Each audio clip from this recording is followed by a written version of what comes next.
Amigos, que a paz do Cristo esteja em nossos corações. Se por acaso vocês ouvirem algum barulho, talvez um pouco diferente, é os meus joelhos que estão batendo no outro. De frio, mas talvez um pouco nervoso, né? Por estar aqui. Nós agradecemos aí a oportunidade de ter sido convidado para esse conclave espírita, de muita importância ao nosso movimento, e espero poder contribuir um pouco com algumas informações que está na nossa doutrina espírita.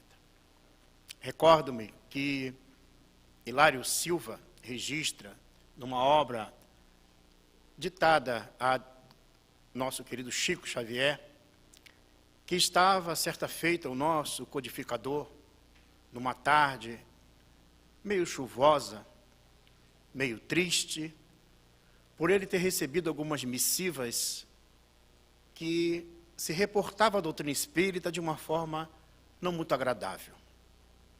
Ele, juntamente com a sua doce amada, a doce Gabi, conversava a respeito da obra espírita, da publicação do Livro dos Espíritos, mas ao mesmo tempo as cartas que ele lia diziam o contrário, que aquela obra estava contra a igreja, contra os princípios teológicos da igreja. Até que, passado algum momento, chega às mãos da sua doce Gabi, Amélie Gabrielle Boudet, a sua esposa, um embrulho, que ela, cuidadosamente, ao receber, entregou à mão do seu esposo, Hippolyte Léon Denisart Rivail, cognominado Allan Kardec. E ao pegar aquele embrulho, ele verificou que era um livro dos Espíritos. Ao abri-lo, ele percebeu que era o livro dos Espíritos, encadernado de forma diferente do que ele tinha publicado. E junto àquele livro dos Espíritos, tinha uma carta que dizia mais ou menos assim: esta obra me salvou a vida. Venho te pedir para que continue esta obra. E ele começa então, através da carta, a narrar o que tinha acontecido. Diz aquele que escrevera que certa feita ele se apaixonou, e aquela que ele se apaixonou viveram alguns anos muito felizes, até que um belo dia, a sua doce amada, uma doença sorrateira, lhe tirou a vida. E ele não tinha mais o que fazer. Ele só pensava em acabar com a existência, porque não tinha mais motivo para viver. E ele sempre procurava, nos pensamentos, a pensar o que ele poderia fazer para abreviar a dor que ele não sabia explicar. Ele é encadenador de profissão, dizia ele, e o seu chefe já o ameaçava com a dispensa, até que um dia, ele, querendo acabar com aquela dor, com aquele sofrimento, buscou lá no rio Sena uma ponte aonde pudesse ninguém perceber, para se precipitar lá embaixo para acabar com a existência. E quando assim fez, ao chegar no parapeito para se precipitar, ele tocou em algo que caiu aos pés, meio irritado e curioso, abaixou, pegou e verificou que era um livro. Meio irritado e curioso, ele pegou o livro e abriu no seu frontispício e verificou a seguinte frase: esta obra me salvou a vida. A Lorente. E ainda meio curioso, ele buscou uma luz tosca ali próxima e começou a folhear as primeiras folhas do livro, que falava sobre Deus, que respondia sobre a vida, que falava a respeito do suicida, é um louco que não sabe o que faz. E aquela ideia do pensamento de acabar com a existência foi lhe saindo aos poucos, e ele foi para casa e continuou lendo aquela obra. E ele então se revigorou e percebeu que a vida prosseguia além da sepultura. Foi então que ele resolveu encadernar de forma diferente, voltou a trabalhar e mandou para o seu autor aquela obra para que continuasse aquela obra. E escreveu também no frontispício do livro: esta obra me salvou a vida também. Joseph Perrier. O professor Rivail, ao ler aquela carta, se encheu de vontade de continuar a trabalhar. Porque se a obra espírita foi possível salvar uma vida, é possível salvar 2. Se é possível salvar 2, é possível salvar 10. Por que não 1000?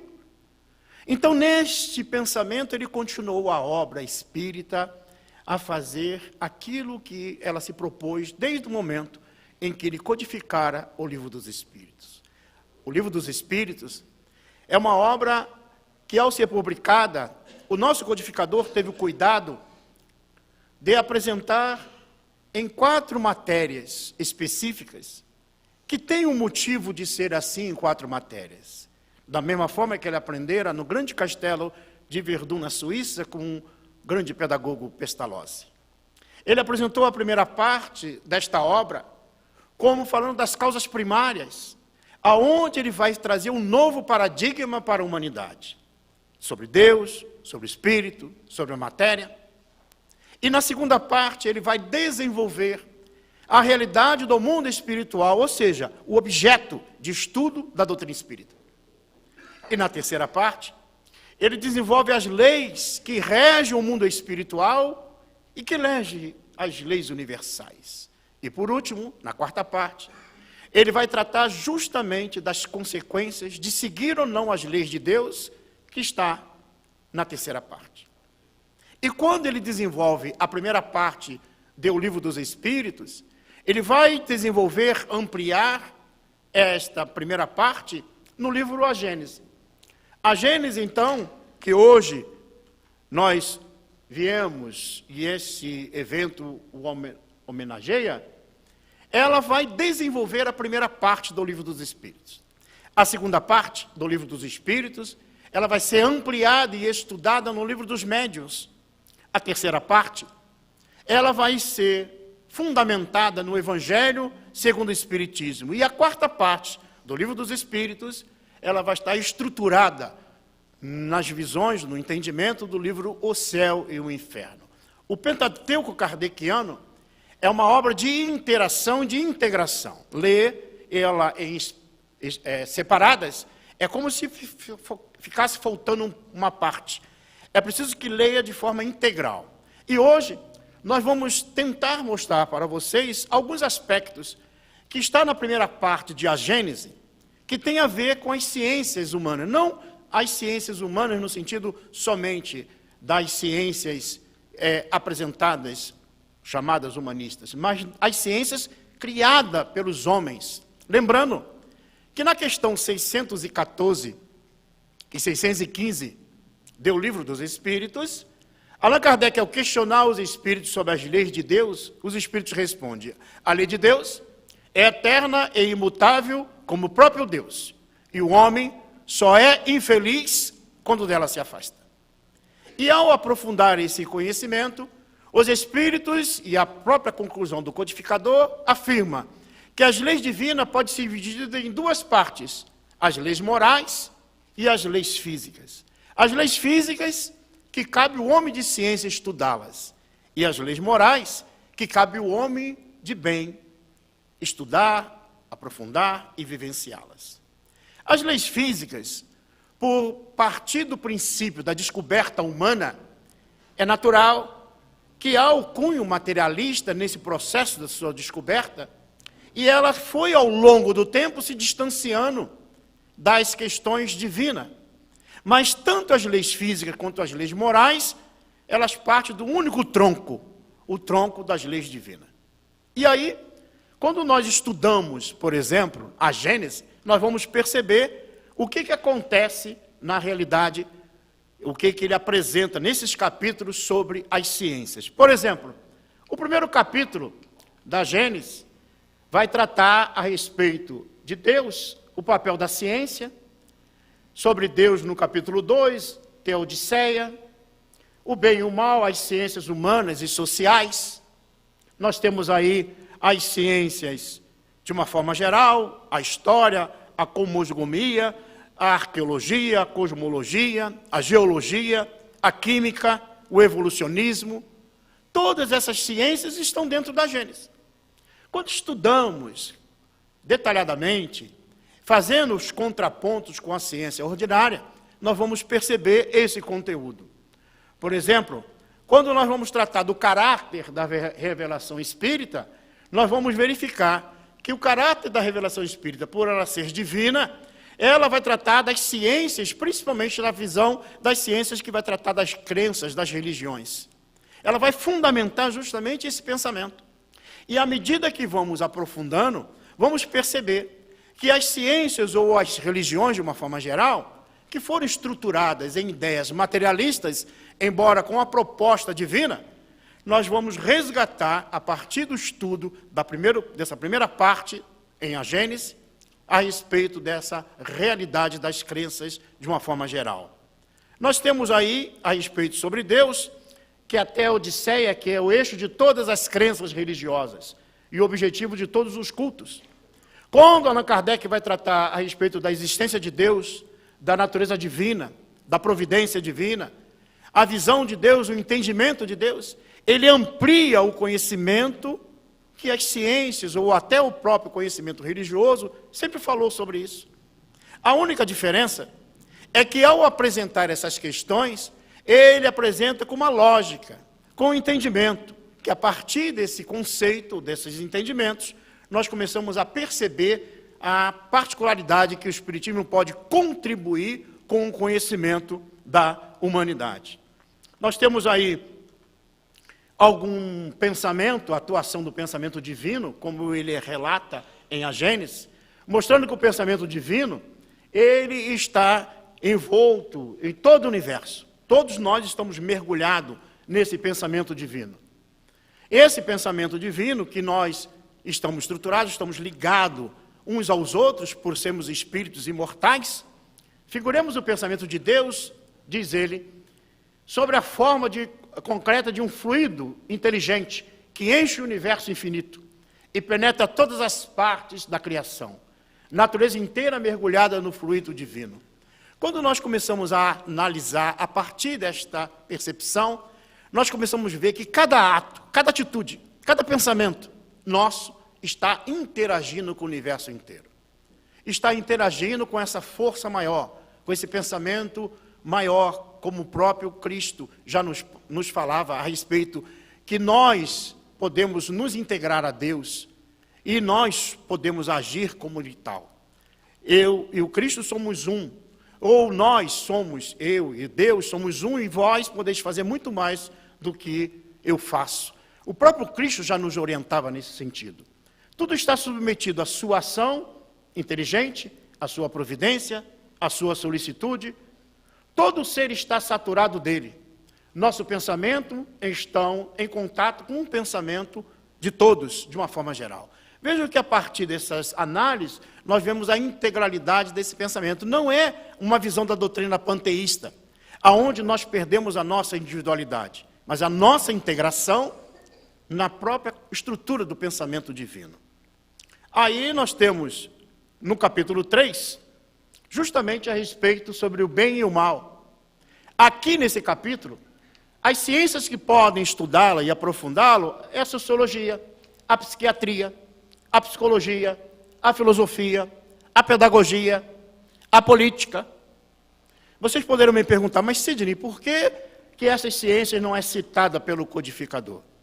É que quando essas ciências ela é descoberta pelos homens e cada vez mais para a nossa organização social, elas são desenvolvidas e aprendidas dentro das suas teorias, e cada um de nós, dentro da sua escolha, fez a sua formação, aqueles que são sociólogos, ou psiquiatras, ou médicos, ou psicólogos, não importa qual seja a formação, ao estruturar, ao estudar essas áreas, estuda de uma forma, numa visão materialista.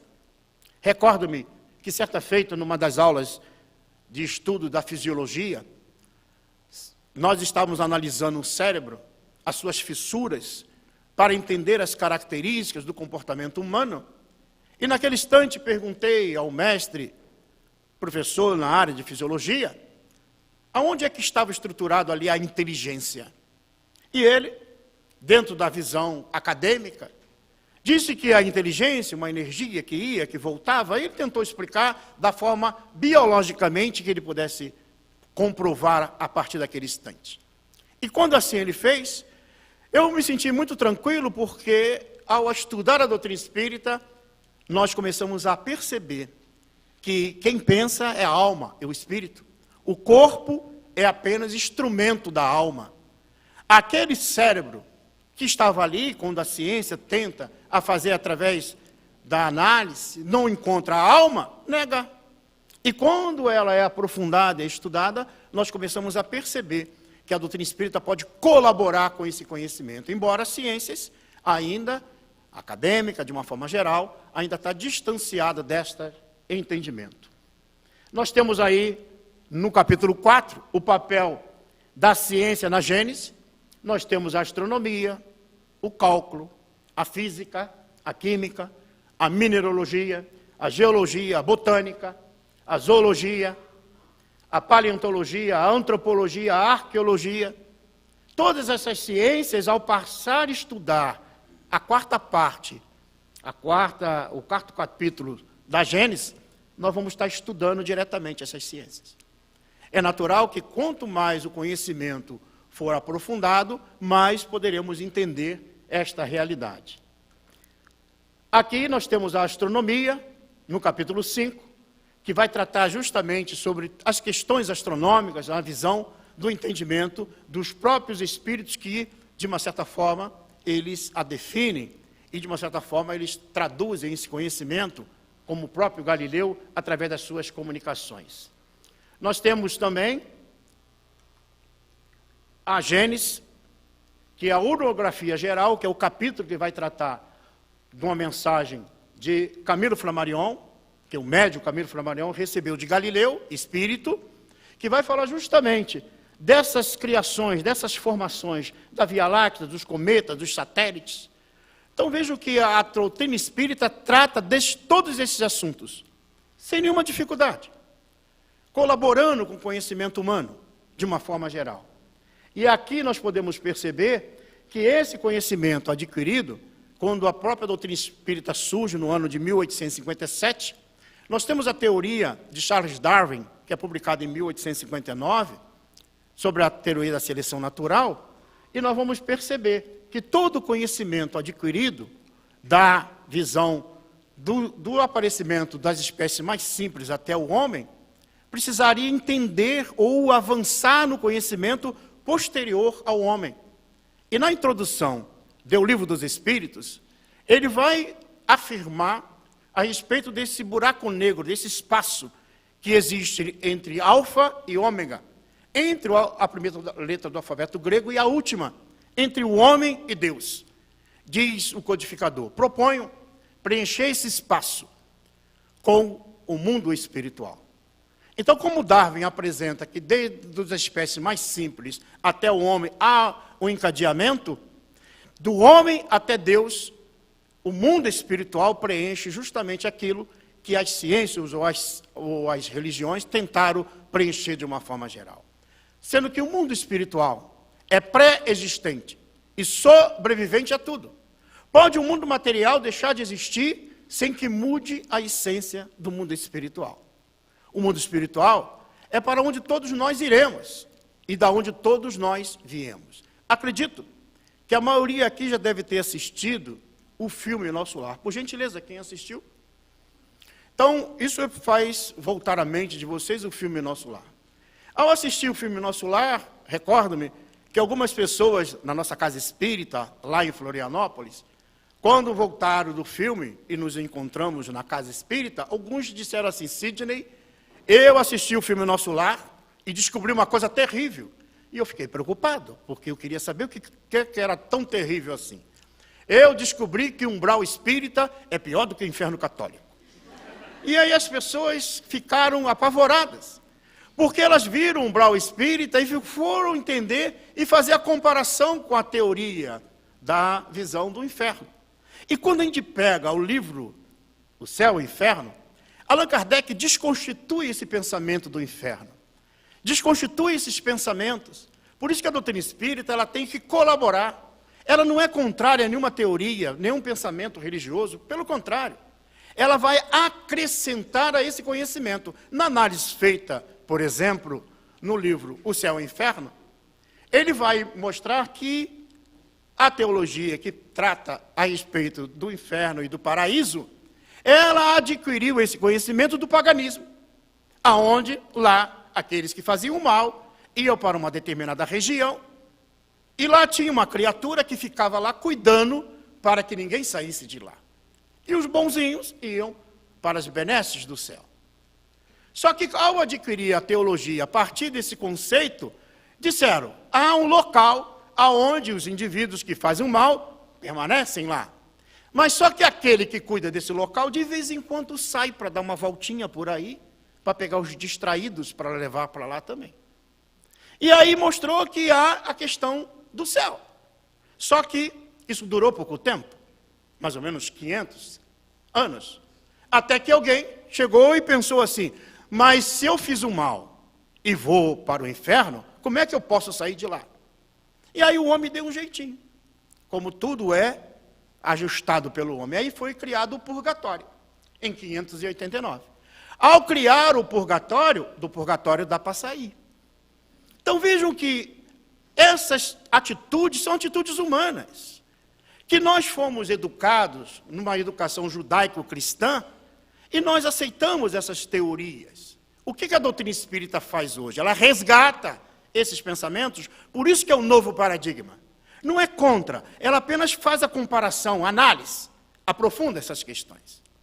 Uma companheira da nossa casa, que também assistiu o filme Nosso Lar, uma senhora, que já passa dos 80 anos, quando as pessoas disseram que estava com medo do umbral, ela disse, eu não tenho medo do umbral.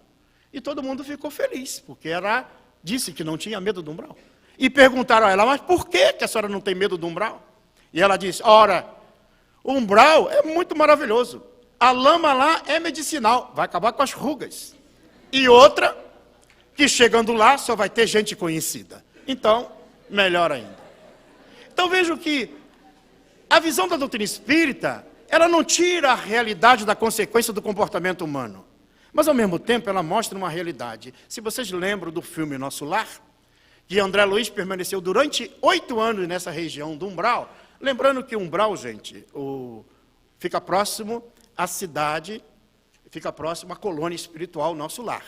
E a colônia espiritual Nosso Lar fica sobre a cidade do Rio de Janeiro. Não tem mais vaga para ninguém lá, na colônia. Só para o pessoal do Rio de Janeiro. Como eu sou do Rio de Janeiro, né? Então... Mas vejam bem, a ideia da colônia espírita Nosso Lar, que é descrito no livro Nosso Lar, muito bem colocado por André Luiz, através da pena psicográfica do nosso querido Chico Xavier, é apenas para dizer que as colônias espirituais existem em todos os lugares. Aqui tem a sua, em cada local tem. E cada área de ação na Terra, seja na área religiosa, das questões sociais, do desenvolvimento da humanidade, tem uma ligação direta com essas colônias. É um trabalho ininterrupto do mundo espiritual, para que faça que a humanidade avance. E justamente, a colônia espírita Nosso Lar serviu de exemplo. E André Luiz, quando foi recolhido à colônia, depois de 8 anos permanecendo no umbral, quando ele tem a permissão para voltar em casa, para visitar a sua esposa, a descobre casada novamente. E aí, imagina, homem, né? Já fica logo com ciúme. E foi o que aconteceu. Ao ficar com ciúme, o que aconteceu com ele? Retornou àquela região. O que essa imagem representa? Mostra que estar naquela local não é uma questão de um local determinado de sofrimento. É uma escolha individual. É uma escolha moral. É uma atitude mental. Então vejo que a doutrina espírita vai trazendo essas informações para que a gente comece agora a lidar, porque ontem nós éramos vendidos à fé, o perdão. Por isso que Lutero protestou dentro da igreja. O que a doutrina espírita hoje faz é resgatar e mostrar que todos podem ter acesso a essas informações. Não existe privilégio para ninguém, pelo contrário. E ao adquirir esse conhecimento é para que a gente se torne melhor, não para que a gente seja melhor do que o outro. Nem que a doutrina espírita vai ser a única no mundo, mas o conhecimento é um conhecimento natural, como a matemática, todos a utilizam. E o conhecimento sobre a realidade do mundo espiritual, que não pertence ao espiritismo. O espiritismo apenas, através do nosso codificador, a organizou. Isso pertence à humanidade, pertence a todos nós. espíritos ainda calcetas dos nossos comportamentos morais. Então, a Gênesis nos auxilia a entender essas ciências. Aqui nós temos a geologia, e é interessante que algumas pessoas um pouco mais apressadas nos disseram assim: Sidney, mas essa visão da Gênesis, dos período primário, período de transição, período secundário, período terciário, e isso não é mais assim. Isso aí está desatualizado. Lógico. A época que o nosso codificador escreveu, era esta visão que se tinha a respeito dessas divisões e até do aparecimento do homem na Terra. Só que é preciso que a gente, ao ler, vamos na ciência para entender. E foi o que eu fiz. Eu busquei, então, nos arquivos da geologia, aqui do nosso Brasil, o site de geologia oficial do Brasil, e nós encontramos. Como é que é a escala hoje? Então se atualiza aquela informação. Não que a informação está errada, é que naquele momento era descrito daquele jeito. E hoje eu atualizo. Eu pego a mesma informação e vou estudar aí as questões da arqueologia, da paleontologia, da geologia, com uma nova nomenclatura, com uma nova informação estabelecida pela descoberta da ciência. Veja, a ciência avança, o conhecimento espírita acompanha junto. Mas o importante é entender que o esboço geológico da Terra é descrito pelos espíritos. Ele já descreve. Só que vai muito mais além do que a própria geologia descreve a respeito da formação do nosso orbe. Por exemplo, o nosso planeta, a grande nebulosa, quando se formou, quando ela circulava pelo espaço, há 4,5 bilhões de anos atrás, Jesus já era o Cristo. Foi recebida na mão do Cristo, para que ele pudesse, então, elaborar todas as situações que hoje se encontra preparada para que a gente pudesse viver aqui na Terra. Cada etapa, cada pedacinho, que foi descrito na Bíblia como o período dos 7 dias da criação, mas que de uma forma ampliada foram períodos que a própria paleontologia e a antropologia confirma que não é período de 7 dias de 24 horas, mas são períodos que vão provar, como o próprio Papa hoje já se refere à formação, o aparecimento de Adão e Eva ou algo parecido, como não é bem assim, já mudando a própria teologia católica.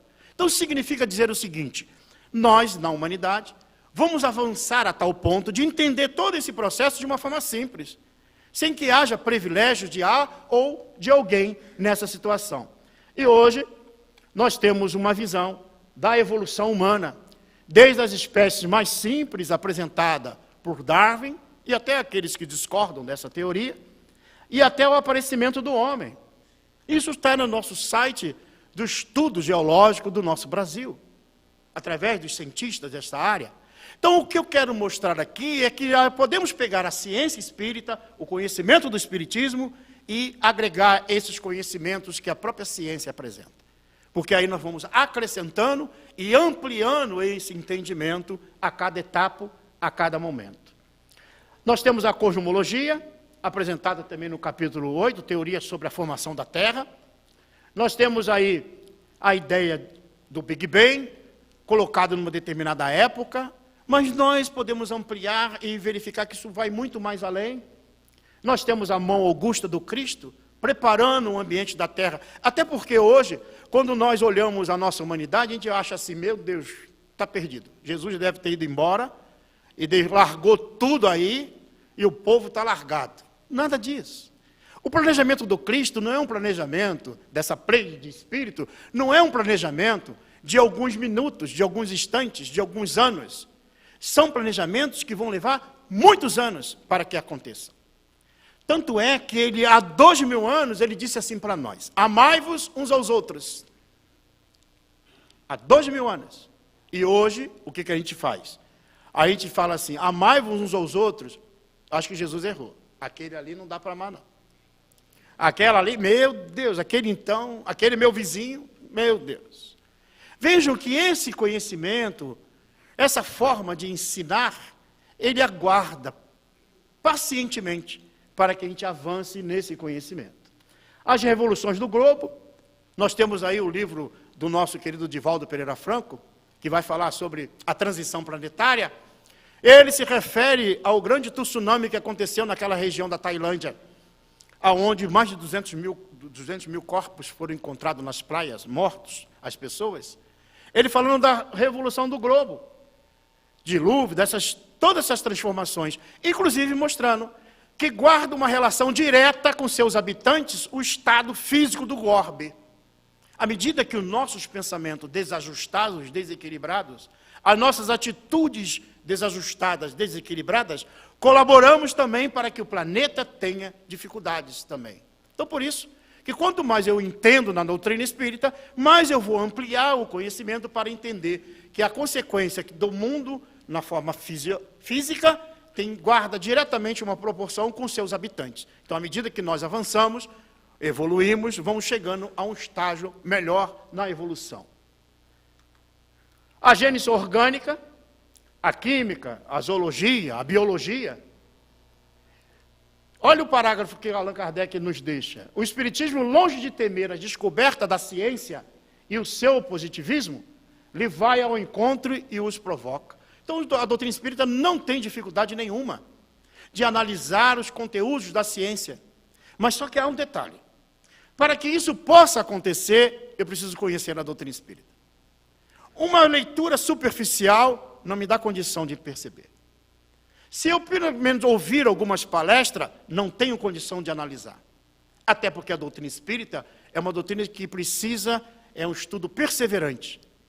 É preciso que avance no conhecimento. No capítulo 8 da introdução do Livro dos Espíritos, ele afirma que para se formar um médico na Terra, precisamos aí de um tempo, na sua especialidade, de 10 a 15 anos, para que a formação seja consolidada. Para se tornar um sábio na Terra, precisa de muitos anos, muito mais da metade do tempo que nós vivemos na Terra. Mas para se versar na ciência do infinito, é preciso de muitas e muitas reencarnações. Então não é um conhecimento que nós adquirimos num único momento. Vamos analisar uma questão em particular. Imagine quando o codificador começou a ter contato com as mesas girantes. E no momento que ele teve contato, ele não criou a hipótese para explicar o fenômeno. Foi o fenômeno que se revelou. As mesas giravam, até pelo efeito do magnetismo, porque Anton von Mesmer tinha introduzido o magnetismo na Europa, e o professor Rivaio também se tornara estudioso do magnetismo. E utilizava o magnetismo para as experiências de movimentos circulares, de idas e vindas de objetos, até que se percebeu que aquele objeto tinha uma vontade própria, que aquele objeto, às vezes, não seguia o comando dado. Às vezes ele subia e lá de cima caía e quebrava tudo. Às vezes ele ia para um lado que o experimentador não queria, ia para o outro. Até que foi consignado um alfabeto da tipologia, pelas pancadas correspondentes às letras do alfabeto, até que se formou as frases. E o objeto, então, diz, não é a mesa que fala, porque eles começaram a perguntar perguntas sobre psicologia, sobre ciência, e a mesa começou a responder. E aí, o fenômeno disse, não é a mesa que fala, são as almas dos homens que antes viviam na Terra. A partir daí, esta hipótese, como a ciência age, criando hipótese, tenta provar que a hipótese é falsa, e ao provar que não é falsa, cria-se a teoria e a lei. Na doutrina espírita não foi criada a hipótese para explicar o fenômeno, foi o próprio fenômeno que se revelou. E quando ele começou a estudar os espíritos, ele começou a perceber que todos os espíritos não eram da mesma classe, que todos os espíritos não adquiriam, não tinham todos conhecimento, que o fato de deixar o corpo físico e ir para o mundo espiritual não tornava ninguém sábio. E ele então começou a classificar os espíritos. Ele começou a verificar que poderia ser agrupado os espíritos em 3 grandes ordens. A primeira ordem é chamado puros espíritos, aqueles que adquiriram o grau máximo da evolução, em ciência, em conhecimento, em moral, não necessitam mais sofrer a prova de uma reencarnação, ou seja, reencarnar de novo, compreende perfeitamente a lei de Deus, e essas almas trabalham como ministro de Deus no universo inteiro, para manter a harmonia universal. Eu sempre, quando falo sobre isso, eu gosto de perguntar, há alguém desse grupo aqui? Bom, aí Allan Kardec, ao tratar do segundo grupo, observado por ele percebeu que havia os da primeira ordem, mas havia os espíritos da segunda ordem. Esses subdivididos em outras classes. Seriam aqueles bons espíritos que compreendiam a lei de Deus, mas ainda precisariam reencarnar. É desse grupo que ele vai dizer que são os espíritos chamados anjos de guarda, espíritos protetores. É desse grupo que esses espíritos vão dar o exemplo de amor, de bondade, de resignação. Eles, quando encarnados, vão ser exemplo de abnegação ao próximo, de fazer o bem. Nessas almas, ao compreender a lei divina, compreende a dor, o sofrimento, aguardam com paciência, não tem dificuldade nenhuma em permanecer, talvez num corpo com dificuldade, como Francisco de Assis, como Madre Teresa de Calcutá, como Chico Xavier, Irmã Dulce e tantos outros. Então essas almas, chamadas bons espíritos, embora precisam reencarnar para evoluir, mas quando entre nós são exemplos dignos de amor, de abnegação ao próximo. Alguém nesse grupo? Aí Allan Kardec trata do terceiro grupo. Ele vai tratar dos espíritos imperfeitos. Aí ele vai dizer, estes não compreendem a lei de Deus. Tem uma dificuldade incrível para compreender a lei de Deus. Ele vai dizer que esses têm uma dificuldade tão incrível que age mais ou menos assim quando se faz uma prece a Deus. Senhor, entrego a Ti o meu problema. E dá uma olhada no relógio, para ver se Deus dá resposta. Como Deus não dá resposta no tempo que Ele quer, Ele pega e sempre dá errado. É desse grupo que às vezes acorda de manhã com os dois pés esquerdos. E aí já começa o dia assim, né? Tem desse grupo, às vezes eu encontro alguns, que tem mágoa, ressentimento. E aí eu pergunto, e como é que está? Não, ou seja, eu estou muito magoado, muito ressentido. Eu, quanto tempo? Há 20 anos. Por quê? Não me lembro por quê, mas que eu estou magoado, estou. Adora ser infeliz. Esse grupo é tão interessante que quando encontra o outro, depois de passar aquele final de semana terrível, aí encontra na segunda-feira, aí, oi fulano, como é que foi teu final de semana? Aí o outro diz, meu final de semana foi terrível. E começa a narrar. E conta isso, e conta aquilo que aconteceu, e tanta tragédia, e foi para o hospital e não tinha médico para atender, e isso, e conta. Aí depois que ele conta, e esse pessoal da terceira ordem fala toda a vida. E aí na hora que ele respira, o outro entra e diz, contigo aconteceu isso, comigo foi bem pior. E narra coisa pior ainda. E o que contou primeiro ainda fica com ciúme, porque ele queria ser mais infeliz do que o outro ainda. Então, esse pessoal da terceira ordem tem muita dificuldade de ser feliz. Mágoa, ressentimento, acorda de manhã, está rindo, daqui a pouco está chorando, ninguém sabe por quê. Está triste, entra na tristeza. Bom, não precisa levantar a mão, não. Então, dá para a gente ter uma ideia de quem é que está na Terra. Só que tem um detalhe. Eu acredito que muitos de vocês aqui devem ir na casa espírita tomar passe. Não vão? Água frutificada, ouvir palestra. Gostam? Sabe quem é que faz a palestra no centro espírita? É o pessoal da terceira. Sabe quem é que dá passe no centro espírita? É o pessoal da terceira. Gente, somos nós entre nós. Por isso que a doutrina espírita, ela tira essa glamour todo e bota a gente no chão. Porque aqui na frente, a gente só está se complicando quando está aqui na frente. Porque o ouvido que está mais próximo da boca é o meu. Depois ainda tem que ir para casa comigo mesmo. Não ficar pensando, o que eu falei? Meu Deus do céu, eu não faço. Então vejo que a doutrina espírita nos iguala. Por isso que não tem paramentos. Por isso que não tem nada de exterior. Ela tira essas bengalas psicológicas que ao longo do tempo nós construímos. Para que a gente encontre a nossa realidade como espírito imortal. Vós sois deuses, diz Jesus. Nós somos deuses, somos capazes de fazer muito mais. É que a gente não acredita nisso. Só que a gente não acredita, mas não tem jeito, a gente não morre. E vai continuar. Não sei se vocês sabem, todo mundo que está aqui vai desencarnar. Não agora, mas vai desencarnar. E aí, chegando no plano espiritual, vai lá, mas eu perdi tempo brigando, eu perdi tempo odiando, eu perdi tempo falando mal do outro, eu perdi tempo lá no Facebook, eu perdi tempo. Aí volta de novo. Então vejo quanto tempo que nós estamos na doutrina e não percebemos isso ainda. Por isso que estudar a doutrina espírita, ela nos leva a esse acalento no nosso coração, mas ao mesmo tempo nos dá a oportunidade de perceber o seguinte: o que eu posso fazer para a minha felicidade? Aonde é que está a situação que eu estou ainda meio atrapalhado? É no lar? Eu olho para um e vejo, meu Deus do céu, é esse aí. É aquela ali. Imagine, por exemplo, eles não me disseram, acho que até meia-noite eu posso falar aqui, tá? Mas imagine você, por exemplo, ter uma dificuldade. Quem mora em prédio pode ter uma ideia melhor do que eu vou falar. Imagine você mora num prédio e tem um vizinho que você não vai muito com a cara dele. Mas Deus é tão bom que bota ele para morar no mesmo andar que o teu, de preferência. Para você já ir trabalhando isso aí. Mas você não quer falar com aquela criatura. Aí na hora que você vai pegar o elevador para descer, o vizinho desce junto. E você finge que esqueceu alguma coisa só para não descer com ele. No dia da reunião do condomínio, você bota a cadeira de costa para aquela criatura. Bom, só que tu esquece uma coisa. Tu é um espírito imortal. E o teu vizinho também. Tu não vai ficar na matéria para o resto da existência, porque a matéria não resiste tudo isso, né? Esse tempo todo que a gente quer ficar aqui. Embora a gente bota botox, puxa para lá, puxa para cá, mas não adianta. Vai ter que deixar um dia. E o vizinho também.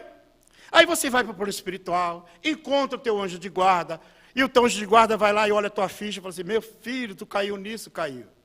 É, não deu não, mas é pela 15ª vez que tu vai fazer a mesma coisa e não conseguiu. É, mas... Bom, e aí você se programa de novo, reencarna, nasce, cresce, e no meio da multidão se apaixona, casa, e nasce aquela coisinha linda, maravilhosa. Bochechinha rosada, né? O pessoal tira foto, coloca no Face. Da minha turma aí, de alguns aqui, nasce meio cinzinha, mas de vocês nasce aquela coisinha linda, maravilhosa. E o pessoal tira foto, coloca no Face. Aí, encontra aquelas pessoas que têm uma mediunidade meio atrapalhada, chamada médio de ponto de ônibus, que olha para você e diz assim, está carregado, está vendo 10? E aí olha para você, sabe quem é esse aí que está no teu colo? É ele mesmo, o vizinho, voltou. Esse aí não é vizinho não, pode ficar tranquila, tá? É o vizinho, voltou. E aí você pega o vizinho no colo, beija o vizinho, dá vida pelo vizinho, ama o vizinho, porque o amor de mãe, o amor de pai, veja como é que a providência divina é bela. Ela faz a gente esquecer o passado. Ó, bendito esquecimento do passado. E a gente não lembra e agora a gente ama aquela criatura ali. E beija e abraça, dá vida. Tem gente que dá o rim, dá o sangue, dá tudo.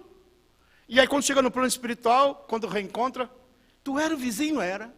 Mas tu era meu filho, também era. Só que o amor agora apaga o mal. Lembra a palavra de Jesus? O amor cobre a multidão de pecados. Gente, é um projeto divino isso. Não vai acontecer de uma hora para outra a modificação do planeta, como muitos às vezes propalam. Ah, em 2019, o Chico disse que negócio... O Chico não disse nada. O povo fica inventando coisa. Mas como ninguém acredita no povo, bota na boca do Chico. Então calma. Se há 2000 anos Jesus espera, ele espera mais 2. Mais 10. Mais 20, não tem problema. Porque enquanto a humanidade... Todos nós não colaborarmos para o progresso da humanidade, é preciso que todas as ovelhas estejam embaixo do aprisco do bom pastor. Por isso que o estudo da doutrina espírita nos leva naturalmente a um entendimento real sobre isso. Aqui nós temos a questão da gênese espiritual, que não foi tratada, né, na realidade, no evolucionismo, porque é desconhecido pela ciência. Mas hoje, pela doutrina espírita, nós podemos tratar do evolucionismo na visão espiritual.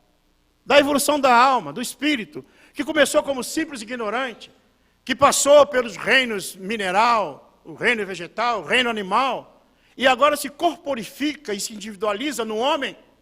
Amanhã, acredito, a nossa irmã Irvênia vai estar aqui, e ela que tem uma obra maravilhosa e fala sobre isso muito bem, ela vai poder explicar isso aí, dentro da ciência, mas dentro da visão espírita também, da evolução da alma. Por isso que a doutrina espírita, ela só tem que colaborar.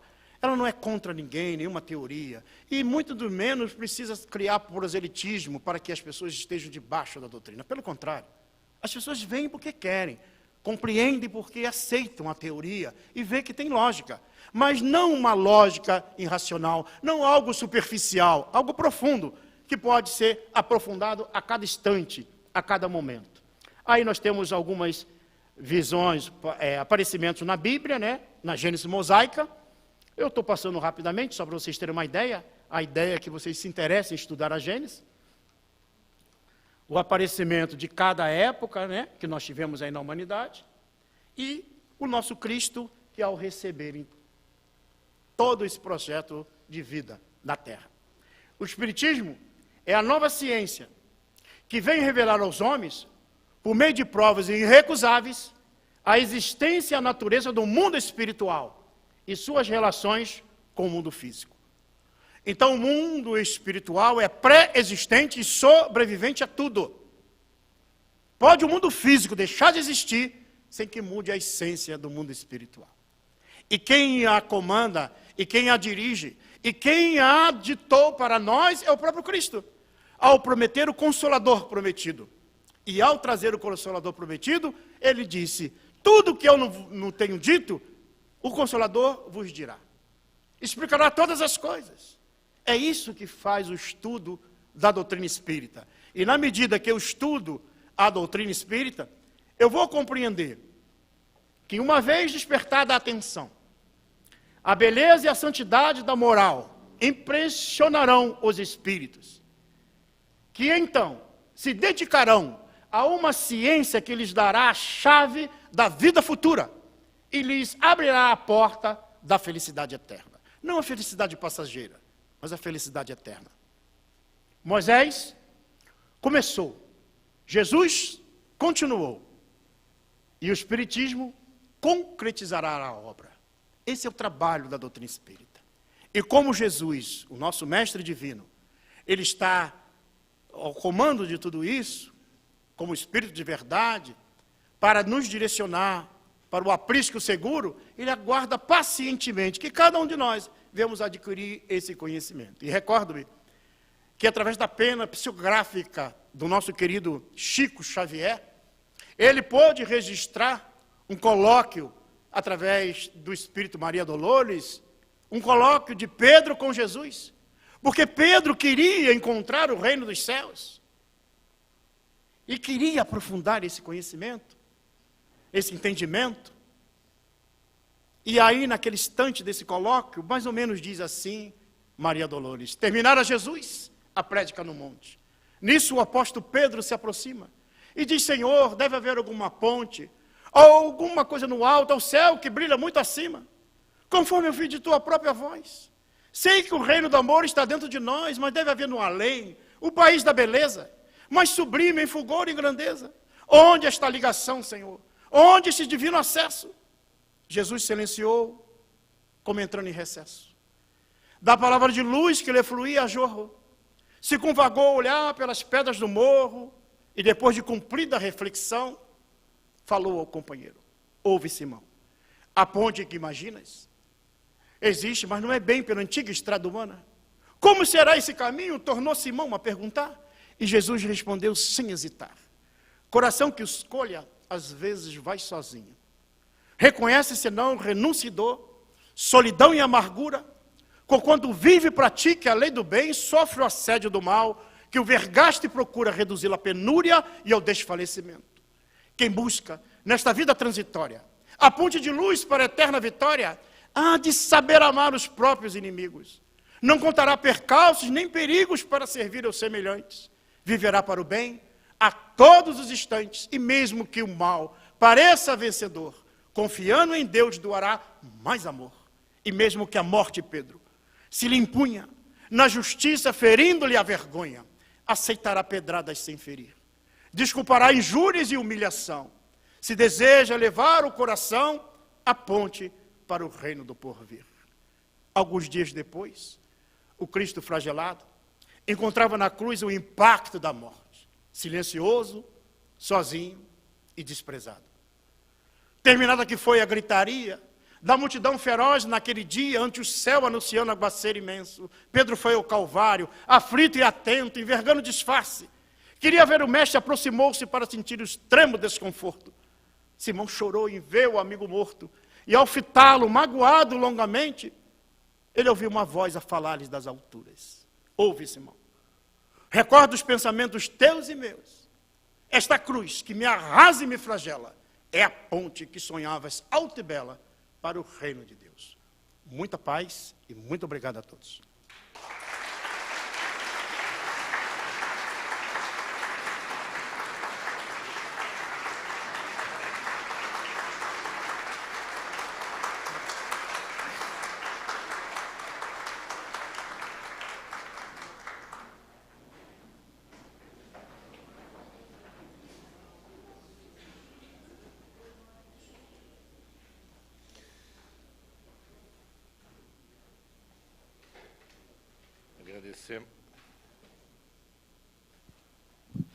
Agradecemos ao palestrante da noite de hoje, Sidney Lourenço, da cidade de Florianópolis, Santa Catarina, por estar conosco na 13ª Jornada Espírita e pela excelente palestra, a integração das ciências humanas na Gênese. Certamente leve o nosso abraço, amigo, muito obrigado pela presença, pela participação. Agradecemos a todos os presentes, bem como todos que nos acompanharam e que têm nos acompanhado nessa semana toda pelo canal da AMEN no YouTube, bem como pelo canal da Mansão do Caminho em Salvador, Bahia. Agradecimentos especiais à Associação Espírita de Maringá, bem como à Mansão do Caminho em Salvador, pela transmissão ao vivo deste evento. Convidamos todos para estarem conosco amanhã, na terça-feira, dia 14 de agosto, para a palestra que será proferida pela nossa irmã Irvênia Prado, da cidade de São Paulo, SP. A palestra será realizada neste mesmo local, aqui na Associação Espírita de Maringá, AMEN, às 20 horas, e terá como tema a gênese orgânica e espiritual, a trajetória evolutiva do ser. Desejamos, então, a todos uma ótima noite e um feliz retorno aos seus lares. Boa noite.